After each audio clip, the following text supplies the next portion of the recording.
Alright guys, well, if you've seen my last video, you know that we're going to have to do some maintenance. It's that time. We flooded the CVT box. You see right here, we got it open. Did some inspection. Everything looks okay. It just got wet. But I did go ahead and order a new belt. Got oil filter, and diff fluid coming from Main Street Cycle. If you got a TF motor, there to go 2 people for parts and service. So that stuff's not here yet. What we're going to go ahead and do is rip this stuff apart, get the gas tank off of it, and do the valve check. The valve check has not been done on this unit yet. I bought a brand new Gen 2 2022 Cforce 500. I bought it brand new. Have not taken it back to the dealer. I did all the services myself. So we're going to go ahead and do the valve check ourselves. So you guys, it's going to be a little bit easier. You have to remove the front cover here, the cluster. I've already got the main plastics off. We'll go over how to put that together at the end. But yeah, it's going to be a pain in the butt for me because these are all plumbed in underneath here. So I'm going to get this apart and then we'll catch back up in. Video problems. Either I don't know how to operate this camera, or the camera was being dumb. At any rate, this is where we're at. You've missed a lot. It kind of sucks. We got the plastics off up here. We got the cluster off, which I have the snorkels up here, so you won't have to worry about that. They're simply 4 T30s in here. Mine didn't come with these two. You can see there's not even no clips. But I did add bolts here because the snorkel system being pushed down kind of pushes up on it. So did that, got the gas tank out. Gas tank has 4 bolts. One here, one here, one here, one here, 10 millimeters. There was a couple of wiring harness clips and stuff. I had to get the fuel line off, which was super easy. It's just a little push clip or a pull clip. Had to undo, I would assume that's probably the fuel pump, and then maybe the gas gauge. I did have to get this through the fender well, so we pulled the inner fender liner out. And then underneath the gas tank is this plastic shield here, little heat shield and stuff. There was a couple of things attached to it, so we just kind of popped it off. This was attached to it, this was attached to it. The throttle cable ran over top of the plastic, so we had to kind of sneak it around the throttle cable. There was a 10 millimeter here for that. So here we are. We have the valve cover in sight. I did blow off around the valve cover, make sure we get rid of all the dust and dirt. And we're going to go ahead and pop that off. The video I watched earlier today says you do not have to pull this line. You just kind of got to jimmy the valve cover out of there, so let's try that.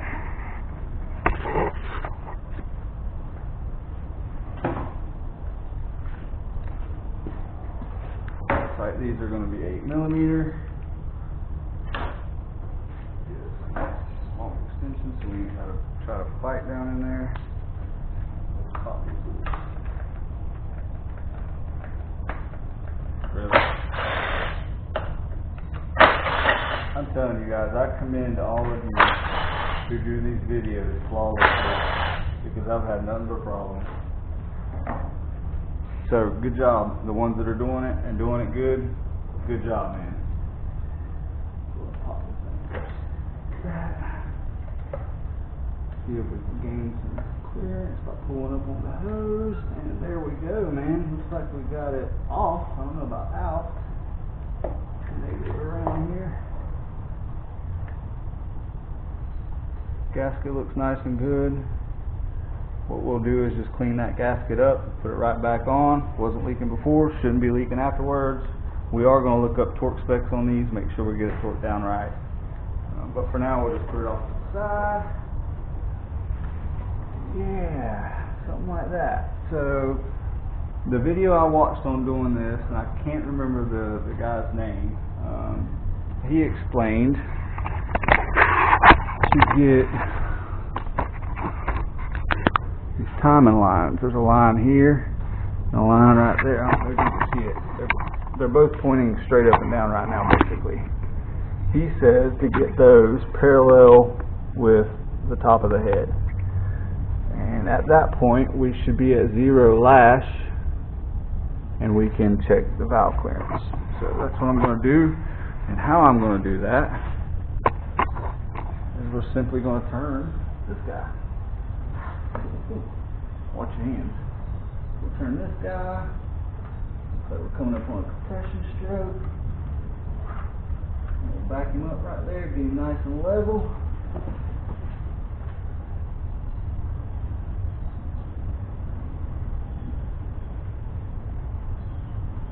And that feels like 0 lash right there, so we can actually, there's no pressure on the rocker arms. You can grab them and move them, jiggling them. The springs are fully released. Intake's going to be towards the back of the engine where your intake area is. Exhaust is going to be towards the front of the engine where your exhaust area is. And we looked up specs earlier today. I'm going to try to put the specs on screen somewhere around here right about now.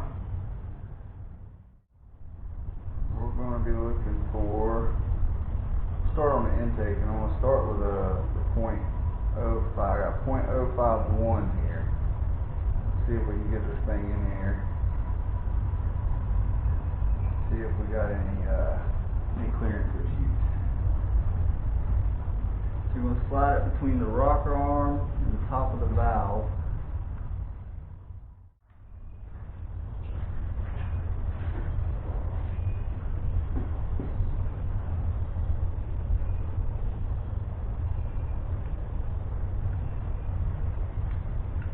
There we go. Boy, that's right on time too. Let me see if I can get you guys over here.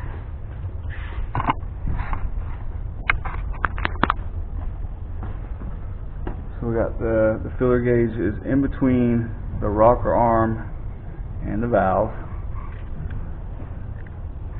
It moves freely. Don't mind the little bit of rust on my filler gauge. And I can't lift up or slop the rocker arm.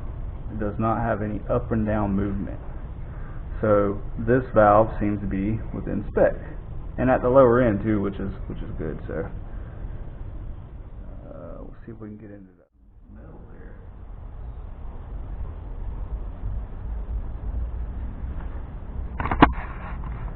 So we got the next one here. Filler gauge moves back and forth pretty nice. No up and down movement. So we're going to call the intake good. Move on to the exhaust. So we're moving on to the exhaust here. I got my 0.17 millimeter, which is the lower end. Can go up to point. Let's say 0.17 to 0.22 millimeters. We got a 0.178 right here. So I'll slide it in here. It's way easier to slide in because it's a thicker piece of metal, so it's easier to maneuver. So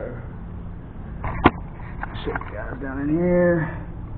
I've got it in between rocker arm and valve. No up and down movement. I was kind of expecting to have to adjust these things, to be honest with you, and they're looking pretty good. If you do end up having to adjust them, you simply put your filler gauge in there like I got it now. You loosen this nut, back it off a half a turn or so, take a screwdriver and tighten this center screw down until you can move that filler gauge in and out easily but not sloppily. You don't want no slop up and down. You don't want to be able to grab a hold of this and move it up and down. Then you just tighten your nut back up, double check with your filler gauge that it is at the right specs, and yeah, you put it back together. So 3 out of 4 seem to be fine to me. Go to the fourth one here.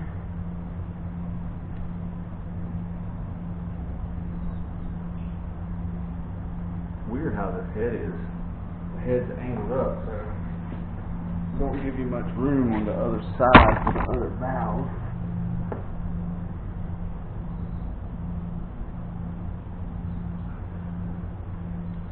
Alright, there we go. So I got my filler gauge in. We got no up and down movement. Now side to side you're going to have a little wiggle room because of the clearances side to side, but up and down we got no clearance. And we're at the bottom end of our specs. So if you ask me, we're good to go on the valve check. This unit's at 60 hours, 407 miles, and the valves are just as tight as they were when they left. So we're going to start on reassembly, man. I'm going to clean up my valve cover, put it back on, and we'll get back with you after that. Alright, so we got our valve cover back on. Everything looks good there. We're going to go ahead and slide the plastic back in. The plastic shield.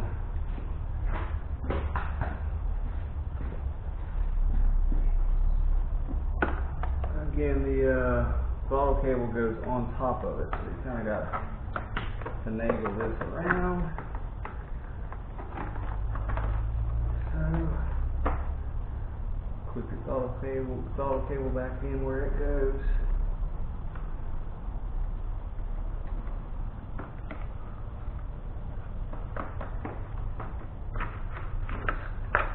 Clips onto the frame.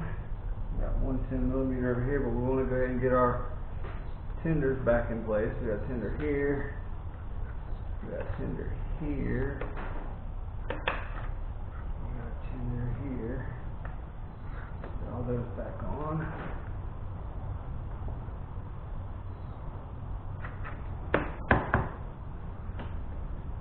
Put our 10mm back in here.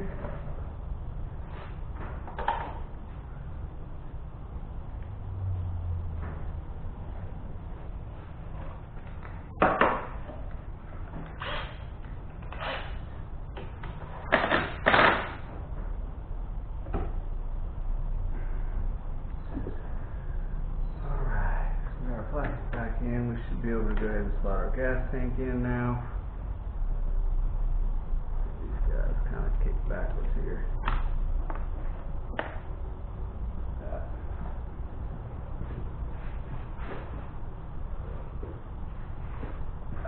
This thing's dang near full. Should have done this on a day when the tank wasn't full. Just means I didn't do enough riding Saturday. So the gas tank is going, the front pieces are going to slide underneath the front plastics, and I'm already seeing that it's trying to push those little washers I mentioned earlier back. So make sure you don't want to pick up on this plastic to get your washers tapped and under it. And I got one out of line over here, so I'm just going to use a screwdriver to kind of slide it forward the bolt hole area.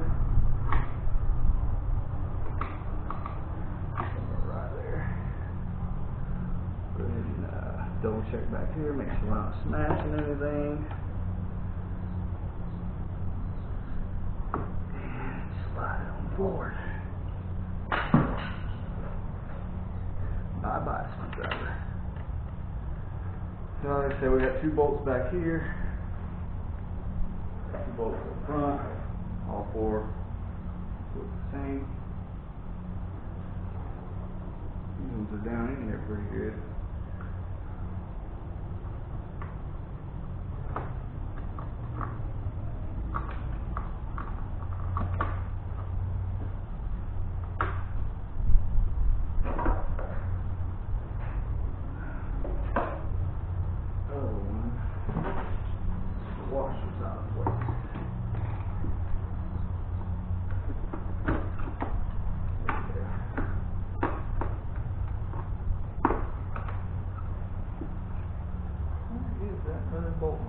Okay.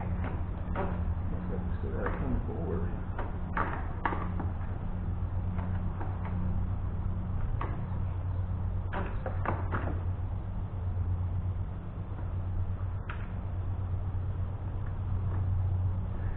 may be easier for you guys to get your bolts in here without these daggone snorkel pipes in here. But you are going to have the intake on this side, and I'm not exactly, don't remember how that was configured. There is a plastic intake area over here for the CVT, so you may run into the same problem I got on this side.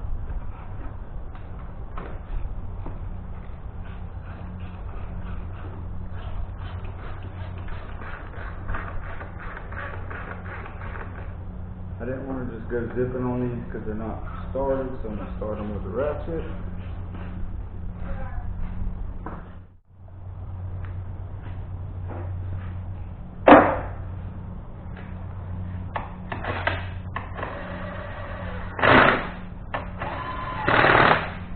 Zip these down.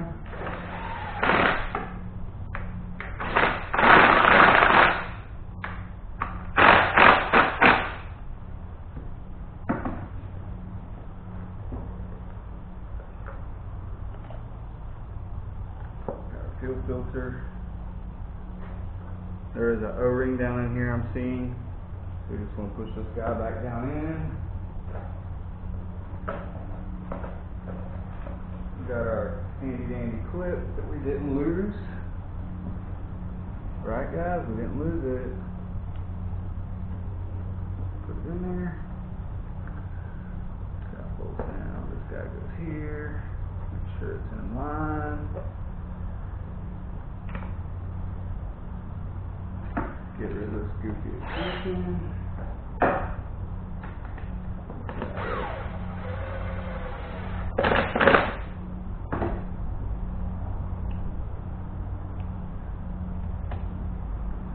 Let's go through and start connecting everything back to where you pull it loose from. Of course, I didn't get that part of the video for some reason. I've had nothing but problems this afternoon.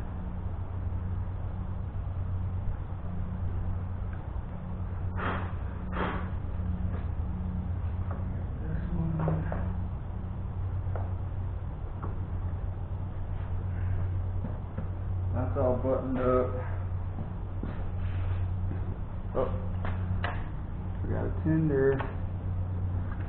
Then we're going to have to sneak this guy through. I probably should have done that. There we go.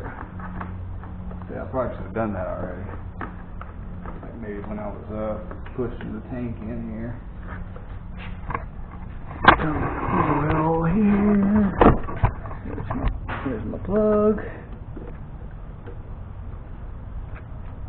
Put him back right here where he goes. Alright, so all that's back where it's supposed to go. Fuel tank should be good to go. Before we go any farther, we can get them fuel pumps running. No fuel leaks.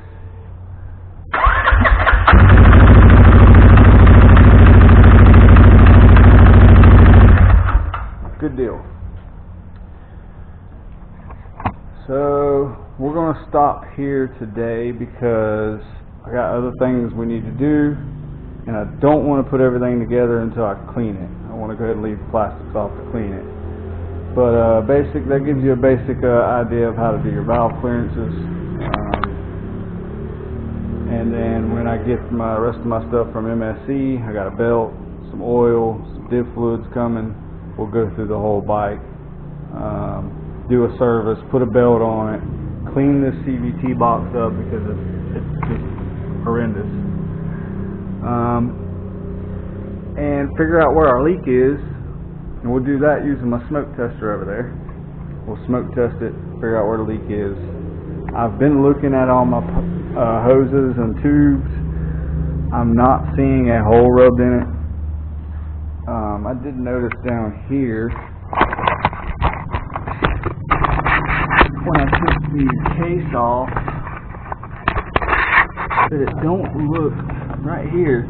There's a defined line. This is a rubber seal in here. There's a defined line all the way around it, and when you get down here, it's not very defined down there. So I'm wondering if my leak was down here at the bottom of the box, because it was definitely low, the leak. And I'm not seeing anything on the intake here, although there might be something here, because I got two different rubber hoses that go down to 1.5 inches, and it looks like there might be a possibility for a leak here. So we'll get to that next time. I appreciate you guys watching. I hope this was helpful. And when I get the rest of my parts, we'll continue on this thing.